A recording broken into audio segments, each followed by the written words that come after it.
구약성경 출애굽기 1장 15절부터 22절까지 말씀을 저와 한 절씩 교독해서 읽겠습니다. 제가 먼저 읽겠습니다. 애굽 왕이 히브리 산파 시브라라 하는 사람과 부하라 하는 사람에게 말하여 이르되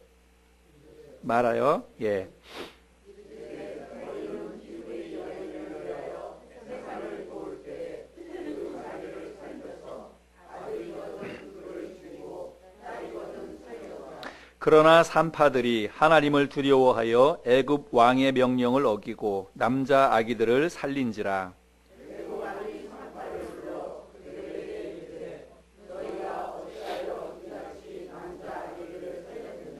산파가 바로에게 대답하되 히브리 여인은 애굽 여인과 같지 아니하고 건장하여 산파가 그들에게 이르기 전에 해산하였더이다 하매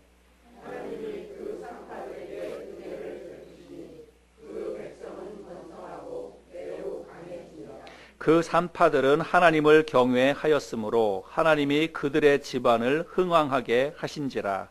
그러므로 바로가 그의 모든 백성에게 명령하여 이르되 아들이 태어나거든 너희는 그를 나일강에 던지고 딸이거든 살려두라 하였더라. 아멘.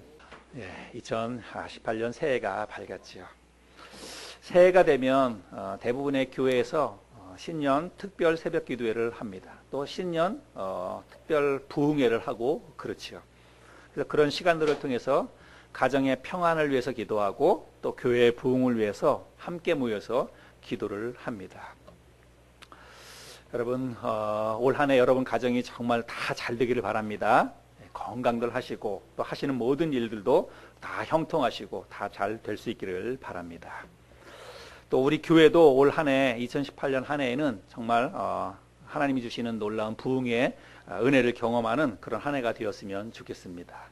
여러분 우리 교회가 부흥하기를 원하나요? 예, 진짜 원하시죠? 예, 저도 부흥을 간절히 원합니다. 근데 여러분 부흥이라는 게 뭘까요? 부흥, 우리 교회의 부흥 이런 이야기를 많이 하는데 여러분 부흥이 뭘까요?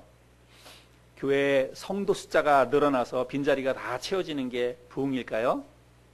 아니면 교회 성도 수가 다 늘어나가지고 더 이상 있을 수 없어서 교회를 건축하고 교회를 더 확장해 나가는 것, 여러분 그런 것이 부흥일까요? 성경에서 보면 성경이 말하는 부흥은 사실 그런 것이 아닙니다. 성도 숫자가 늘어나고 교회 건물을 넓혀가고 이런 것을 보통 우리가 부흥이다 이렇게 이야기하지만 성경에서는 그런 것들을 부흥이라고 이야기하지 않는다는 말입니다. 그러면 성경에서 말하는 부흥은 무엇일까? 성경에서는 뭘 가지고 부흥이라고 이야기를 할까? 우리가 그것을 알아야 되겠죠. 그래서 그것을 알고 어떻게 하면 그런 부흥을 우리의 각 가정에서 그리고 개인적으로 나의 삶에서 또 우리 교회에서 그런 부흥을 누릴 수 있을까? 그런 부흥의 은혜를 우리가 누릴 수 있을까? 이런 것들을 함께 좀 나눠보기를 원합니다. 그래서 저는 우리 교회에서는 신년 특별 부흥회 이런 걸 하지 않지만 제가 연초에 1월달 한 달이 될지 아니면 조금 더 넘어갈지 모르겠지만 부흥을 갈망하며 이런 타이틀로 몇 차례 말씀을 좀 나누기를 원합니다. 그래서 제가 개인적으로는 저는 부흥회라고 생각합니다. 그래서 여러분 1월달 한 달 동안 꾸준히 계속해서 잘 나오시면 아마 성경이 말하는 부흥이 무엇인지 그리고 그 부흥을 우리가 어떻게 하면 경험하고 그 은혜를 누리게 될지 함께 우리가 그런 것들을 배우고 또 알아갈 수 있으리라고 믿습니다. 자, 성경에서 말하는 부흥에 대해서 우리가 함께 좀 나눠보기를 원하는데 일단 여러분 성경에는 부흥이라고 하는 이 단어 자체, 말 자체가 거의 없습니다. 예. 오늘날 교회에서 가장 많이 사용하고 있는 단어 그리고 교회들마다 가장 좋아하는 단어가 부흥이죠. 부흥이라고 하는 말을 많이 사용합니다. 그런데 여러분 실제로 성경에는 그 부흥이라고 하는 단어가 딱 한 곳밖에는 쓰여져 있지 않습니다. 한 번밖에는 사용되어지지 않고 있어요. 여러분 이런 걸 아셨습니까? 특이하죠. 좀 이상하다 이런 생각이 들 정도로 성경에는 부흥이라고 하는 말 자체가 한 번밖에는 기록이 되어 있지 않습니다. 그 한 번을 우리가 한번 찾아볼 텐데 여러분 한번 자막을 한번 볼까요? 하박국 3장 2절입니다. 네, 하박국 3장 2절이 성경 66권 이 두꺼운 성경 속에 부흥이라고 하는 단어가 한 번 기록되어져 있는데 그게 바로 하박국 3장 2절입니다. 같이 한 목소리로 한번 읽어보겠습니다. 같이 읽겠습니다. 시작. 여호와여, 내가 주께 대한 소문을 듣고 놀랐나이다. 여호와여, 주는 주의 일을 이 수년 내에 부흥하게 하옵소서. 이 수년 내에 나타내시옵소서. 진노 중에라도 긍휼을 잊지 마옵소서. 여기 말씀해 보니까 부흥이라고 하는 단어가 나오죠. 이 수년 내에 부흥하게 하옵소서. 그래서 부흥이라고 하는 단어가 여기 이렇게 사용되었다는 사실입니다. 근데 지금 우리가 보는 성경은 개역 개정 성경이고 개역 성경이죠. 근데 개역 성경에서만 이 단어를 부흥이라고 번역을 하고 있고 표준 세번역 성경이나 공동 번역 성경에서는 이 단어를 부흥이라고 번역을 하고 있지 않습니다. 뭐라고 번역하냐면 새롭게 하여 주옵소서, 또 보여주옵소서, 이렇게 기록되어져 있습니다. 그러니까 다른 번역본 성경에서는 성경에 부흥이라고 하는 단어가 한 번도 기록되어 있지 않다라고 하는 것입니다. 오직 개역 성경에만 한 번 기록되었다라고 하는 거예요. 그리고 하박국 선지자가 사용한 부흥이라고 하는 이 말은 오늘날 우리들이 알고 있고 오늘날 교회에서 사용하고 있는 그런 의미의 부흥하고는 거리가 굉장히 멉니다. 하박국 선지자가 어떤 의미로 이 부흥이라고 하는 단어를 지금 하박국 3장 2절에서 사용을 하고 있는지 제가 여러분들에게 그 배경을 좀 설명드리도록 하겠습니다. 이 하박국 선지자는 남유다의 선지자인데 이 선지자가 활동할 그 당시의 유다 민족은 타락했습니다. 그래서 우상을 숭배하고 하나님의 말씀에서 이들이 떠났습니다. 하나님에 대해서는 아주 무관심해요. 그러니까 사회적으로는 불의와 불법이 아주 만연한 그런 세상입니다. 그런 세상 속에 선지자가 살고 있는데 이 선지자의 마음속에 이게 불만이 생기는 거예요. 왜냐하면 진짜 하나님이 살아계시면 이런 악인들이 득세하지 말고 의인들이 득세해야 되는 것이죠. 그런데 하나님이 살아계시는 것을 선지자는 분명히 믿고 있는데 정말 이 세상은 무법천지가 되어버리는 것입니다. 그럼에도 불구하고 하나님은 그들을 심판하지 않는 거예요. 하나님 말씀대로 살지 않는 유다 민족을 하나님이 공의롭게 심판하셔야 되는데 하나님은 늘 침묵을 하고 계시고 그리고 악인들이 더 득세하고 더 잘 살고 선지자의 입장에서 보니까 이게 너무 답답하고 이게 그 불만이 생기는 것입니다. 그래서 선지자가 하나님 앞에 호소하는 거예요. 하나님, 언제까지 침묵하시겠습니까? 이 유다 민족, 패역한 유다 민족을 하나님 심판하는 게 하나님 공의로운 그 심판이 아닙니까? 이렇게 하나님 앞에 기도하면서 이렇게 어떤 불만을 표출하는 것입니다. 그때 하나님께서 선지자에게 뭐라고 말씀하시냐면, 그래, 네 말이 맞다. 내가 이제 이 유다 민족을 심판하겠다. 공의로 심판하겠다. 그렇게 말씀을 하십니다. 근데 문제는 뭐냐면 하나님께서 유다 민족을 심판하는데 저 북방에 있었던 바벨론 제국을 회초리로 들어서 유다 민족을 심판하시겠다는 거예요. 그 이야기를 들으니까 이 하박국 선지자가 더 혼란에 빠졌습니다. 왜냐하면 유다 민족을 심판하는 것은 맞는 이야기죠. 하나님을 떠났고 정말 불의와 불법을 행하고 있으니까 그들을 심판하는 것은 맞는데 바벨론 제국이 어떤 제국이냐면 그들은 유다 민족보다 훨씬 더 패역한 족속입니다. 하나님도 모르고 정말 아주 잔인하고 그리고 정말 불법을 더 많이 행하는 그런 민족이에요. 그런데 그런 민족을 회초리로 사용해가지고 유다 민족을 이렇게 징계하시겠다고 말씀을 하시니까 하박국 선지자는 이게 더 이해가 안 되는 것입니다. 더 혼란에 빠졌어요. 그래서 하나님에게 하나님 이런 법이 어디 있습니까? 어떻게 저 불의한 잔인한 민족을 들어서 유다 민족을 심판하시겠다라고 그렇게 말씀하십니까? 그 하박국 선지자가 그렇게 하나님에게 호소합니다. 그래서 이제 이런 호소를 듣고 하나님께서 그래, 네 말이 참 맞다. 네가 생각하고 네가 나한테 따지는 게 참 맞다. 그러면서 하나님의 계획을 말씀하시는 거예요. 하나님의 계획은 뭐냐면 패역한 유다 민족, 하나님의 말씀을 버리고 떠난 유다 민족을 하나님께서 바벨론을 들어서 심판을 하겠다는 거예요. 그리고 나서 바벨론 제국도 가만 놔두는 게 아니라 바벨론 제국은 바벨론 제국 나름대로 하나님이 또 그들을 심판하시겠다라고 말씀을 하시는 것입니다. 그러니까 이런 이야기를 이제 하박국 선지가 다 듣고 나서 하나님 앞에 기도한 내용이 바로 오늘 하박국 3장인데 그 가운데 3장 2절이 바로 그런 내용입니다. 그래서 하박국 3장 2절에 하박국 선지자가 뭐라고 하나님 앞에 기도하냐면 여호와여 주는 주의 일을 이 수년 내에 부응하게 하옵소서. 이 수년 내에 나타내시옵소서. 그러니까 주의 일을 이 수년 내에 그 나타내시옵소서. 이 말은 여러분 무슨 뜻입니까? 유다 민족을 심판하시는 그 일, 그리고 유다 민족을 심판하시고 난 다음에 바벨론 제국을 멸망시키는 그 일을 하나님 이 수년 내에 그 일을 행하시옵소서. 이런 뜻이에요.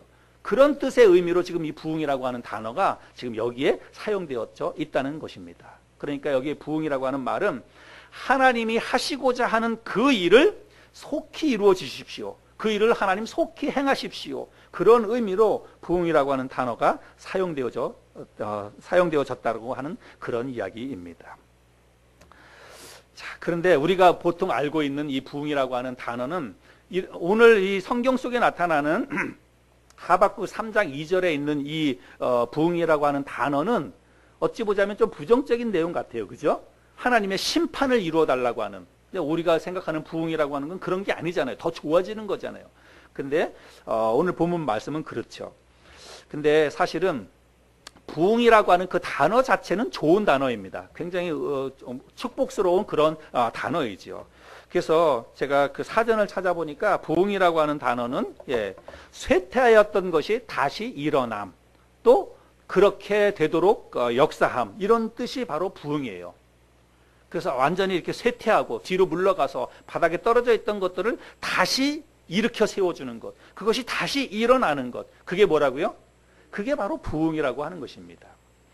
그래서 제가 이런 의미를 생각하고 성경 속에는 그러한 사건과 또 하나님께서 그렇게 누군가의 삶을 쇠퇴했던 누군가의 삶을 다시 일으켜 세워주고 그를 굳건하게 세워주고 축복해 주신 그런 사건들이 성경에 없을까 생각해 봤더니 많아요. 예. 그래서 쇠퇴하였던 이스라엘 민족을 세워주기도 하고 또 쇠퇴하였던 어떤 사람이나 가정을 하나님이 복 주셔서 축복해 주셔서 그들을 일으켜 세워준 그런 사건이나 일들이 굉장히 많이 있습니다. 그런데 그런 일들에 대해서 성경은 부응이라고 단어를 붙이지 않았다는 거예요. 그래서 제가 그러면 그런 사건과 그런 인물에 대해서 하나님께서 성경에는 뭐라고 그 단어를 표현했을까? 이걸 찾아보니까 성경에는요, 흥왕이라고 하는 단어가 기록되어져 있습니다. 흥왕. 예. 같은 의미의 단어입니다.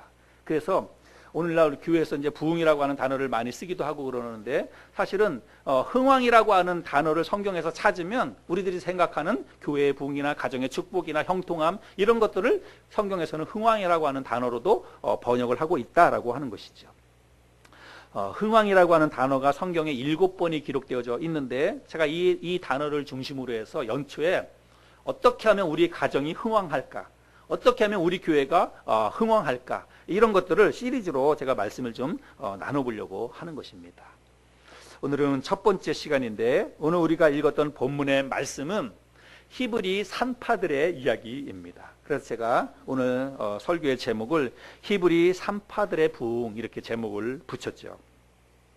오늘 이 본문 말씀의 배경을 여러분들이 이해를 하셔야 됩니다. 제가 배경을 좀 설명을 드리면 이스라엘 민족이 사실은 이제 민족을 이루기 전에 기근을 피해서 애굽으로 피신을 갔던 그 야곱의 그 11 아들이 애굽의 총리가 된 요셉의 도움으로 고센 땅에 가서 애굽의 고센 땅에 가서 정착을 해서 살게 되죠.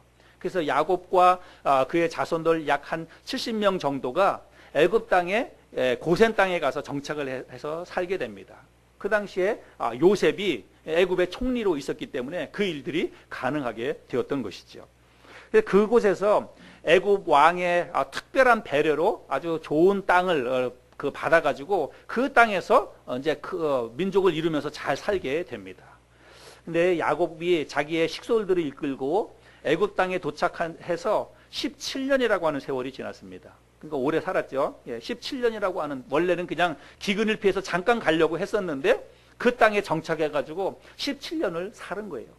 그리고 야곱은 이제 나이가 많이 먹어가지고 애굽에 정착한 지 17년 만에 그곳에서 생을 마감하고 열조에게로 돌아가게 됩니다.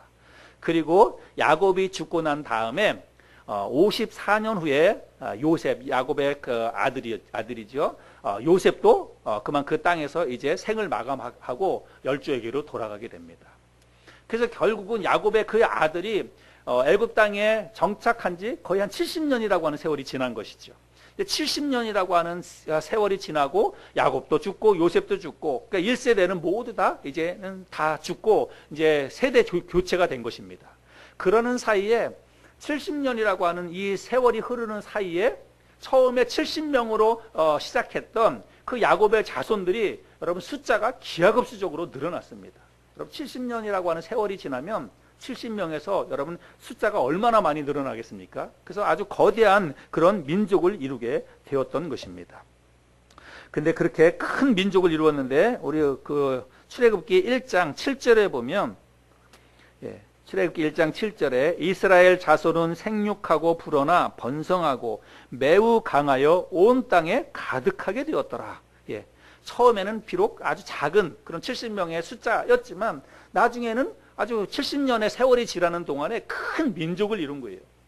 자, 그러다 보니까 애굽의 바로 왕의 입장에서 보니까 이게 가만 놔두면 이제 안 되는 것입니다. 큰 민족을 이루어가지고 마치 이제 전쟁이라도 일으키고 그러면 그야말로 이제 전세가 역전될 만한 그런 상황이 된 거예요. 그래서 그 당시에 애굽의 왕은 이제는 요셉 당시에 애굽 왕은 다 죽었죠. 그래서 지금 오늘 이제 출애굽기 우리가 1장을 보는데 이 1장의 당시에 그 애굽의 왕은 투트모스 1세라고 하는 사람인데 야곱과 요셉이 살 당시에 애굽의 왕 바로 왕의 손자였습니다. 근데 그 사람이 이제는 이제 애굽의 왕이 된 것이죠. 근데 이 투트모스 1세가 가만히 이스라엘 민족을 놔뒀다가는 도저히 안 되겠는 거예요. 너무 큰 위협적인 존재가 돼버린 것입니다. 큰 민족을 이루었으니까. 그래서 이 투트모스 1세가 이스라엘 민족에 대해서 학대 정책을 펴게 됩니다. 오늘 우리가 읽지 않았는데 그 앞부분에 보면 8절부터 14절까지를 한번 읽어보겠습니다. 출애굽기 1장 8절부터 14절. 요셉을 알지 못하는 새 왕이 일어나 애굽을 다스리더니 그가 그 백성에게 이르되 이 백성 이스라엘 자손이 우리보다 많고 강하도다. 자, 우리가 그들에게 대하여 지혜롭게 하자. 두렵건대 그들이 더 많게 되면 전쟁이 일어날 때에 우리 대적과 합하여 우리와 싸우고 이 땅에서 나갈까 하노라 하고 감독들을 그들 위에 세우고 그들에게 무거운 짐을 지어 괴롭게 하여 그들에게 바로를 위하여 국구성 비돔과 라암셋을 건축하게 하니라. 그러나 학대를 받을수록 더욱 번성하여 퍼져나가니 애굽 사람이 이스라엘 자손으로 말미암아 근심하여 이스라엘 자손에게 일을 엄하게 시켜 어려운 노동으로 그들의 생활을 괴롭게 하니 곧 흙 이기기와 벽돌 굽기와 농사의 여러 가지 일이라. 그 시키는 일이 모두 엄하였더라. 자, 이런 말씀을 이렇게 보면 이제 이스라엘 민족이 큰 위협적인 존재가 되어서 점점 그들에게 노역을 시키는 거예요. 그래서 정말 힘들게 일을 시키다 보면 자손을 출산시키고 자손을 번성시키는 일이 어려워질 거다라고 생각해가지고 아주 큰 무거운 짐을 줘서 그들에게 일을 시키게 됩니다. 그런데 이스라엘 민족은 그럼에도 불구하고 쇠하지 않는 거예요. 점점 더 강성해지고 점점 더 자손들도 많이 낳고 그렇게 해가지고 민족이 점점 더 불어나는 것입니다. 그래서 결국은 애굽의 이 투트모스 왕이 도저히 안 되겠다. 그래서 더 잔인한 계획을 세워서 실행을 하게 되는데 그것은 뭐냐면 이스라엘 민족의 그야말로 씨를 말리려고 하는 그런 정책입니다. 그래서 유아 살해 그 계획을 발표를 하지요. 15절과 16절인데 또 읽어보겠습니다. 애굽 왕이 히브리 산파 시브라라 하는 사람과 부하라 하는 사람에게 말하여 이르되 너희는 히브리 여인을 위하여 해산을 도울 때에 그 자리를 살펴서 아들이거든 그를 죽이고 딸이거든 살려두라. 여러분 이 말씀은 뭐냐면 이제 위로는 그 남자들의 어떤 노역을 아주 좀 심하게 해가지고 그들을 힘들고 지치게 만들고 그래서 빨리 쇠하도록 만들고 이제 갓 태어나는 아기들을 보다가 아기들 가운데서 사내 아이가 태어나면 그 아이들은 모조리 죽이라는 것입니다. 그래서 이스라엘 민족의 어떤 씨를 말리려고 하는 이 정책을 이 애굽 왕이 폈다는 것입니다. 여러분, 이건 정말 끔찍한 그런 계획이죠.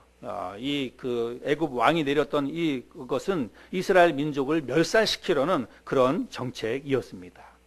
근데 여러분, 우리가 결론적으로 잘 아는 것처럼 이스라엘 민족은 멸망당하지 않았습니다. 우리가 뭐 성경 출애굽기 그 뒤에 있는 사건들을 잘 알지요. 오히려 이스라엘 민족은 지도자인 모세를 중심으로 해가지고 애굽을 이제 빠져나오게 되는데, 하나님의 은혜 가운데 애굽을 빠져나올 때 그들은 큰 민족 200만 명 이상의 큰 민족을 이루었고 수많은 가축들도 다 가지고 이제 빠져나오게 됩니다. 애굽 왕이 두 손 두 발 다 들고 하나님의 진노 앞에 10가지 재앙 앞에 두 손 두 발 다 들고 그들을 순수히 그냥 내주게 됩니다. 가축들 뭐 이런 것도 짐승들도 다 내어주게 됩니다. 그래서 결국은 그들이 큰 축복 속에서 그 애굽을 빠져나오게 되는 것을 우리가 알게 되지요. 그런데 여러분, 이런 모든 일들이 가능하게 된 것, 이스라엘 민족이 끝까지 큰 민족을 이루고 하나님이 약속해 주셨던 그 가나안 땅을 향해서 무사히 애굽을 빠져나오게 되는 그런 모든 일들이 가능하게 된 그 뒷 배경에 여러분 두 여인이 있었다고 하는 거예요. 이 두 여인은 성경 속에 기록되어져 있는 수많은 위대한 믿음의 사람들에게 가려져 가지고 이 두 여인의 이름조차도 우리에게는 굉장히 낯섭니다. 그런데 여러분, 이 두 여인의 어떤 믿음과 그들의 어떤 선택과 그들의 결정으로 인해서 사실은 이스라엘 민족이 가나안 땅에 무사히 갈 수 있었다라고 하는 것입니다. 이 두 여인들의 어떤 위대한 선택 때문에 그것이 가능했다라고 하는 것입니다. 이 두 여인의 이름은 십부라와 부아입니다. 그리고 성경은 이들을 뭐라고 설명을 붙이냐면 이들은 히브리 산파다라고 이야기합니다. 여러분, 산파가 뭔지 아시죠? 산파. 예, 우리 여기 아이들이나 뭐 그 학생들은 잘 모를 텐데, 산파는 아이를 낳을 때 아이를 받아주고 그리고 산모를 잘 이렇게 도와주는 그런 산후조리를 도와주는 그런 여자이지요. 뭐 오늘날은 다 그 병원에서 간호사들이 다 알아서 옆에서 도와주고 다 의사들이 도와주고 하지만 이 당시에는 그런 게 없잖아요. 병원도 변변치 않고 없고, 그러니까 이 당시에는 그런 산파가 특별히 있었다고 하는 것입니다. 그런데 특별히 이 애굽 왕은 히브리 민족 여인들이 임신을 해가지고 아기를 낳을 때 그 아기를 받는 역할을 했던 히브리 여인 산파들이 있었습니다. 근데 그 히브리 산파들에게 명을 내린 거예요, 왕이. 뭐라고 명을 내렸냐면, 너희 히브리 민족 여인이 아기를 낳을 때 가만히 살펴보고 그 아이를 잘 받아서 도와주다가 사내 아이가 나오면 그 아이를 다 죽이라는 것입니다. 이게 여러분 얼마나 잔인하고 얼마나 끔찍한 그런 명령입니까? 그런데 여러분, 이 명령은 절대로 거역할 수가 없는 명령이라고 하는 것입니다.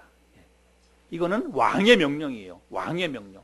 그리고 지금 이 히브리 산파는, 히브리 민족은 지금 사실은 종과 같은 사람들입니다. 히브리 민족은 지금 노예들이에요. 그러니까 이 히브리 노예인 산파 여인 입장에서는 이 왕이 내린 명령을 거절할 수가 없는 것입니다.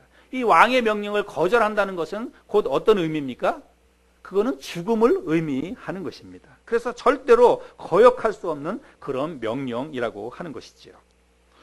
그런데 이 히브리 산파 두 여인은 왕의 명령을 어떻게 합니까? 거역합니다. 예, 우리가 성경 속에 그 에스더 왕비처럼 이 두 여인도 죽음을 각오하고 왕의 명령을 거역합니다. 그리고 사내 아이들을 다 살려둡니다.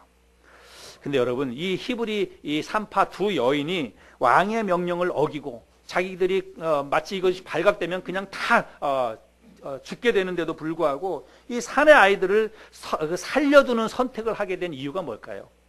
그들이 왜 살려두었을까요? 갓난 아기들, 태어나는 아기들 사실은 뭐 너무 불쌍하잖아요. 너무 예쁘고 귀여운 그 새 생명인데 그 아이를 자기 손으로 죽인다는 거는 이건 끔찍한 거잖아요. 그런데 아이들의 어떤 생명, 아이들이 소중해서가 아니라, 물론 그것도 다 소중하겠지만 당연히 이 히브리 산파 이 여인들이 아이를 살려주는 그 선택을 한 그 이유는 17절에 기록되어져 있습니다. 우리 같이 한 목소리를 읽어볼까요? 17절 시작. 그러나 산파들이 하나님을 두려워하여 애굽 왕의 명령을 어기고 남자 아기들을 살린지라.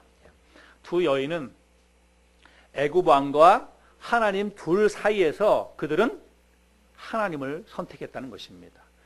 애굽 왕과 하나님 사이에서 애굽 왕을 두려워하는 것보다 하나님을 더 이들이 두려워했기 때문에 과감하게 이 아이들을 죽이지 않고 살리는 선택을 그들이 했다는 것입니다. 이거는 왕의 명령을 어긴 것이죠. 왕의 명령을 어긴 것은 곧 죽음을 의미한다 그랬잖아요. 그러면 여러분 이 여인들이 어떻게 됐을까요? 왕의 명령을 어겼잖아요. 그래서 히브리 남자 아이들을 다 살려뒀잖아요. 그 산파 두 여인은 어떻게 됐을까요? 원래대로 하면 애굽 왕에게 처참하게 죽임을 당해야 되는 것이죠. 그런데 사실은 여러분 그렇지 않습니다. 애굽 왕이 이 두 히브리 산파 여인들을 어떻게 했다는 말은 성경에 기록되어져 있지 않습니다. 그런데 하나님께서 그 여인들에게 은혜를 베풀어 주셨다는 말씀이 있습니다. 여러분 이 말씀들을 통해서 보면 하나님이 그들을 보호해 주시고 하나님이 그들을 지켜주셨다는 것을 우리가 알 수가 있습니다. 20절과 21절 말씀에 보면 하나님이 그 산파들에게 은혜를 베푸시니 그 백성은 번성하고 매우 강해지니라. 그 산파들은 하나님을 경외하였으므로 하나님이 그들의 집안을 흥왕하게 하신지라.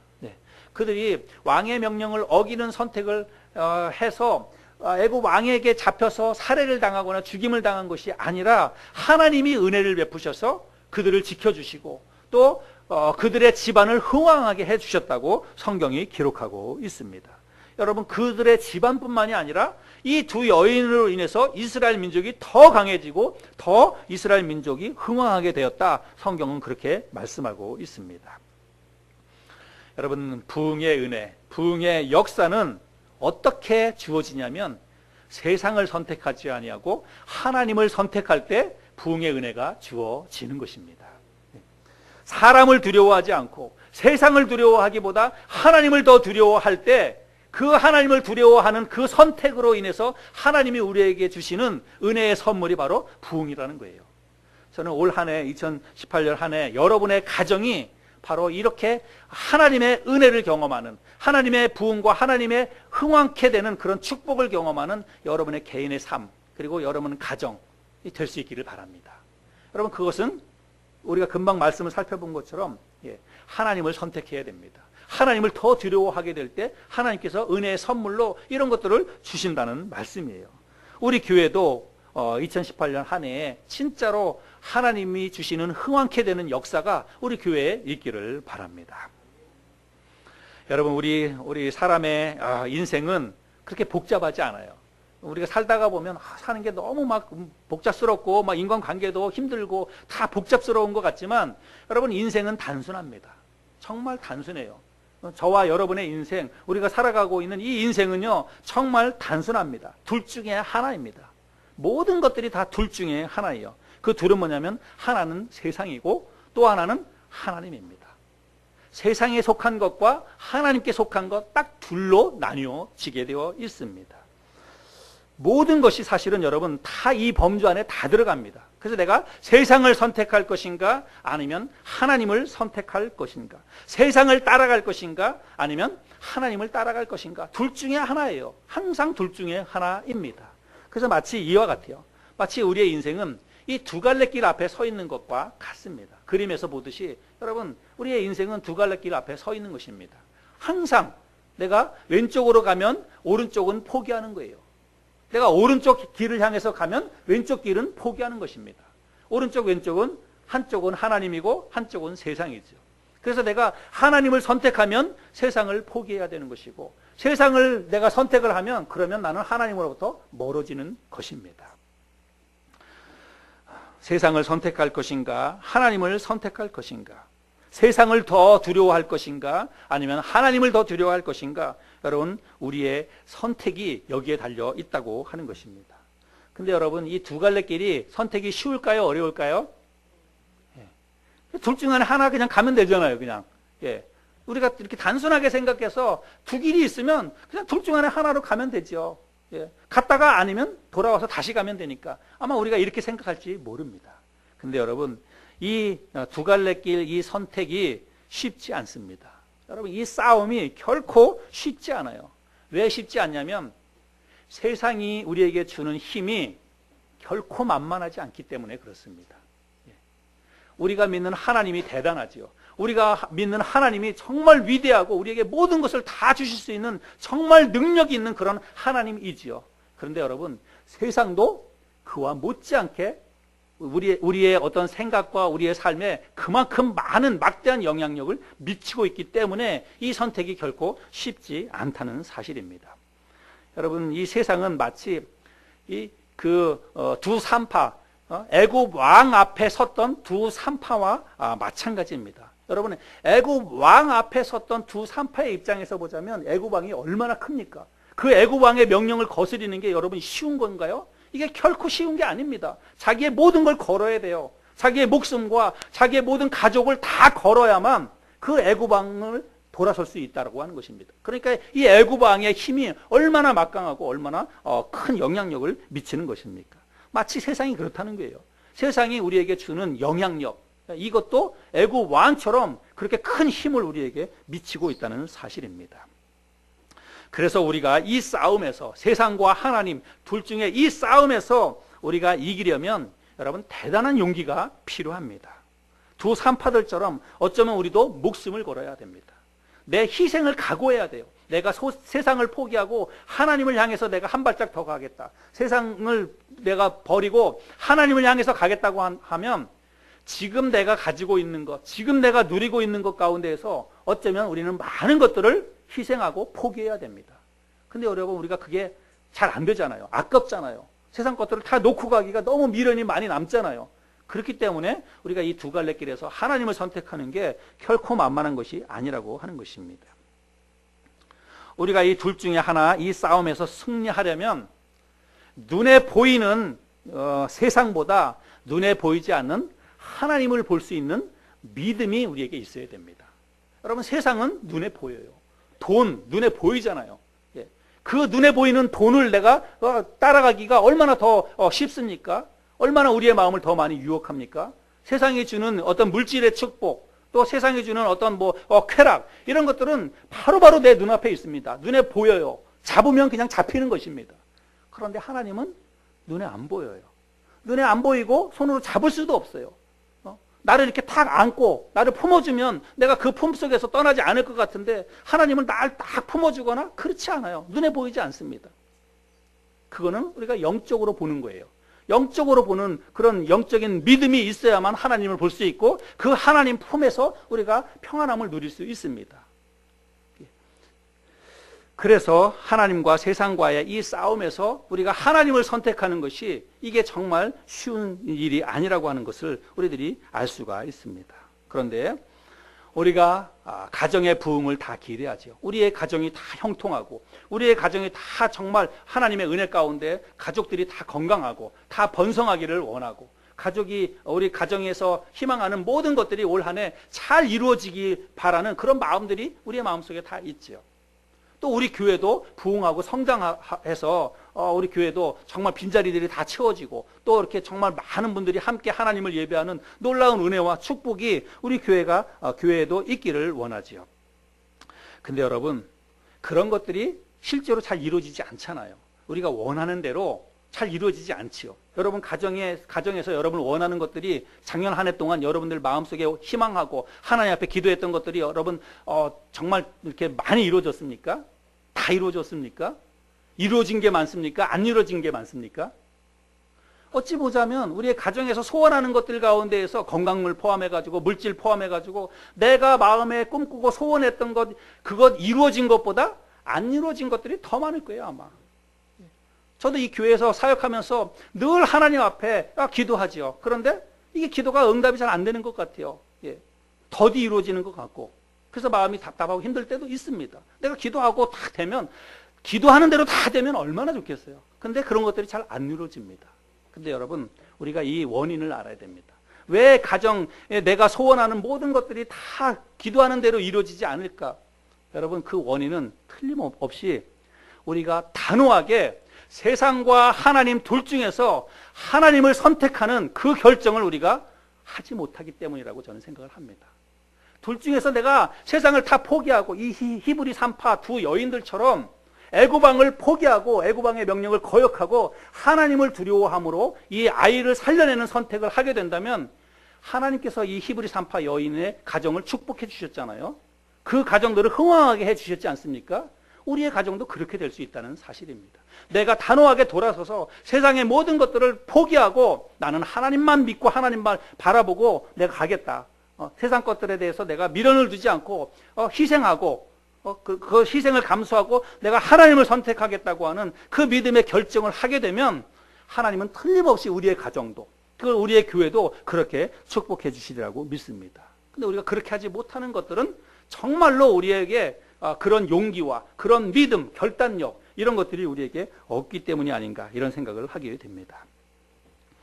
우리가 하나님을 믿고 따른다고 하면서도 여전히 세상을 더 사랑하고 여전히 하나님의 영향을 받는 것보다는 세상의 영향을 더 많이 받고 살아가고 있지 않은지 우리 자신들을 돌아보아야 합니다. 하나님 쪽으로 한 발 들여놓았지요. 하나님 쪽으로도 한 발은 들여놨습니다. 그런데 여전히 한 발은 세상 쪽에도 그냥 걸치고 살아갑니다. 여러분 이렇게 한쪽은 하나님, 한쪽은 또 세상 이런 식으로 하자면 우리의 가정의 흥왕함은 이거는 그야말로 아주 먼 나라 이야기입니다. 하나님은 그런 것을 원치 않는 거예요. 하나님은 세상이냐 나냐 둘 중에 하나를 하나님이 원하신다라고 하는 것입니다. 우리가 하나님을 두려워하기도 하지만 때로는 세상이 주는 달콤한 유혹에 빠져서 너무 쉽게 우리의 마음이 흔들리고 너무 쉽게 우리의 마음을 세상 속에 빼앗기는 게 이게 문제가 아닐까 이런 생각을 하게 됩니다. 그래서 우리의 가정이 하나님의 축복을 경험하려면 우리 교회가 하나님이 주시는 이 흥왕함의 이 축복을 경험을 하려면 여러분 우리가 정말로 세상보다 하나님을 선택해야 하는 것입니다. 세상을 두려워하지 말고 정말 하나님을 더 두려워하고 하나님을 경외하는 이 히브리 산파 여인들의 결정처럼 우리도 그런 결정을 해 나갈 수 있어야 한다는 사실입니다. 오늘 이 본문 말씀을 통해서 우리가 그런 것들을 배워야 하는 거죠.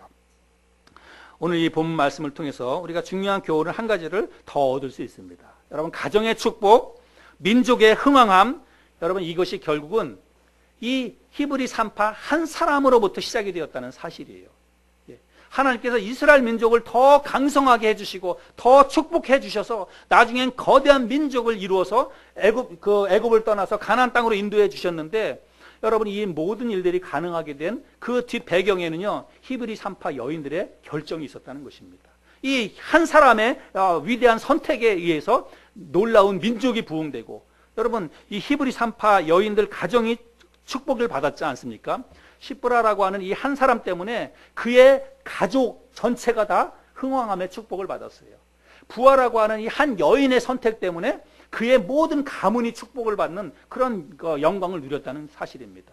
가족뿐만이 아니라 이스라엘 민족 전체가 다 강성하게 되었다라고 말씀하고 있습니다.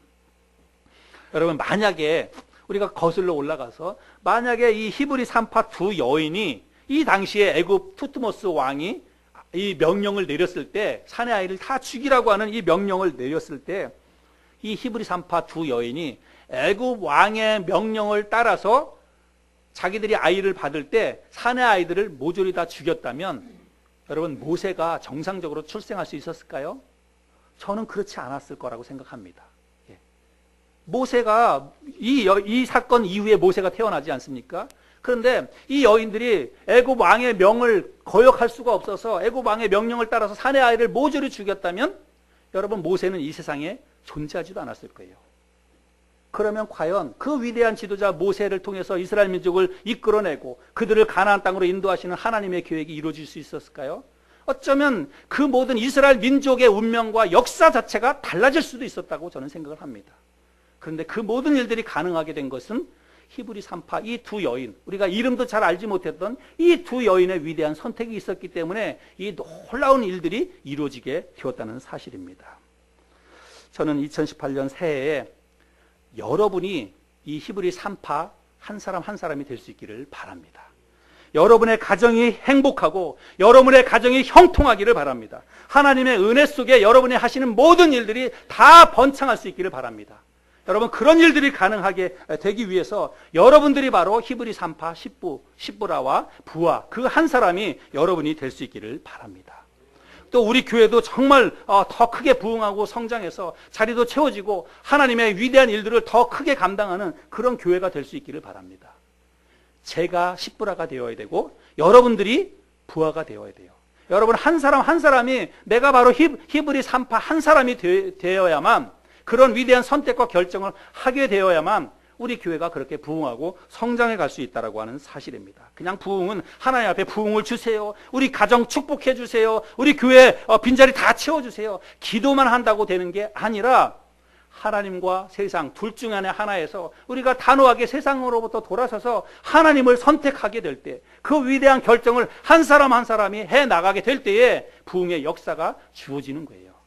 여러분의 가정도, 그리고 우리 하늘소망 교회도 2018년 한 해 동안 우리가 그렇게 하나님을 선택하는 그 선택으로 인해서 하나님의 놀라운 흥왕케 해주시는 하나님의 은혜와 축복을 많이 누릴 수 있는 그런 올 한 해가 될 수 있기를 바랍니다. 기도하겠습니다.